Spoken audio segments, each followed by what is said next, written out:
Alors les filles,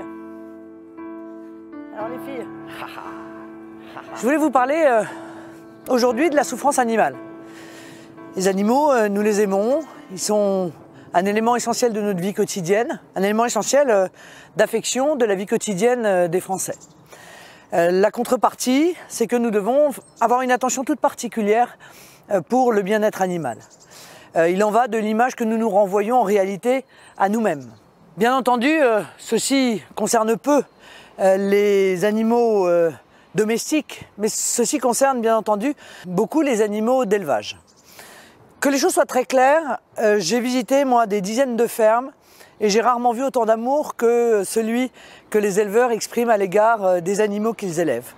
Mais nous devons d'être très attentifs, et notamment, évidemment, sur les conditions d'abattage. Je pense que tous les Français ont été choqués dernièrement de voir que dans certains abattoirs, les animaux étaient terriblement maltraités et on leur infligeait des souffrances tout à fait inutiles.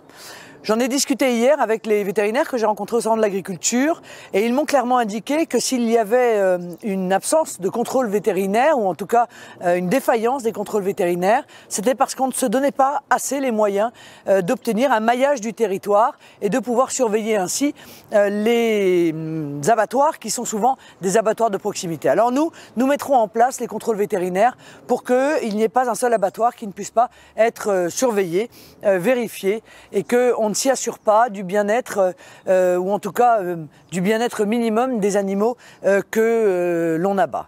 Mais il y a un autre souci qui dure depuis des années, c'est le refus de la France de mettre en œuvre l'étourdissement avant l'abattage.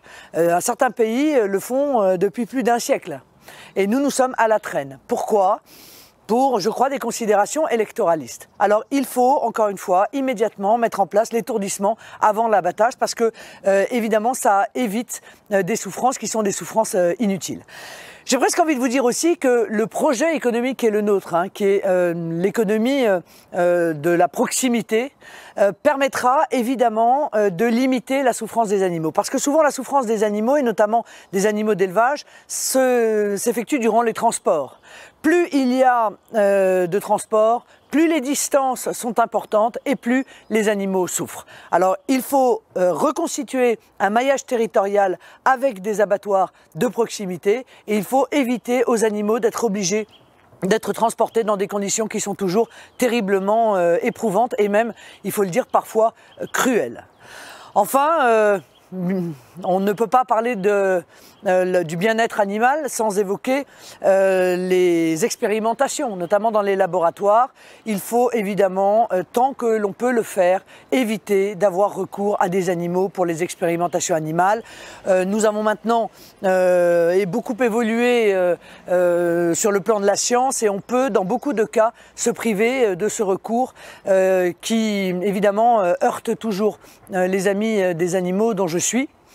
Voilà un petit peu les éléments que je voudrais mettre en œuvre immédiatement après être arrivé au pouvoir parce que j'attache beaucoup d'importance au bien-être animal et je pense que dans cette réflexion, il faut mettre autour de la table tous ceux qui précisément travaillent au quotidien avec les animaux et ne pas bien entendu exclure les éleveurs, bien au contraire, qui encore une fois sont ceux qui précisément chercheront aussi avec nous les moyens d'éviter que nos animaux souffrent. Parce que c'est encore une fois la vision que nous avons de nous-mêmes, humains, qui est en jeu dans la manière dont nous traitons nos animaux. Allez filles, allez viens, viens ma puce.